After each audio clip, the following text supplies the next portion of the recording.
கணவன் கூட சண்டை, பிள்ளைகள் கூட சண்டை, பெற்றோர்கள் கூட சண்டை, சித்தப்பா கூட சண்டை, பெரியப்பா கூட சண்டை, மாமியார் கூட சண்டை, நாத்தனார் கூட சண்டை. ஒன்று விட்ட கொழுந்தனாரா, அதுல ஒன்று விட்டுன்னு தெரியல.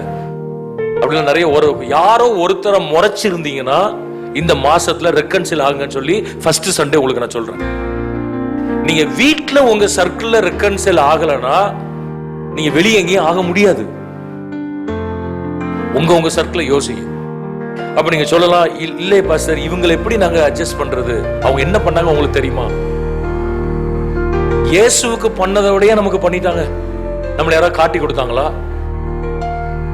சொல்லுங்க. நம்மள அசிங்கப்படுத்தினாங்களா? பண்ணிருப்பாங்க ஒரு சிலர். இவனை சிலுவையில் அறைன்னு யாரா சொன்னாங்களா? நம்மளை கொண்டு போய் கோர்ட்ல நிறுத்தி இவனை கொல்லுங்கன்னு சொன்னாங்களா? என்ன பண்ணாங்க? இல்லையே. தனக்கு அநீதி இழைக்கப்பட்ட பின்பும் இயேசு அவர்களுக்கு பார்த்து சொன்ன ஒரு வார்த்தை, பிதாவே இவர்களுக்கு மன்னியும்,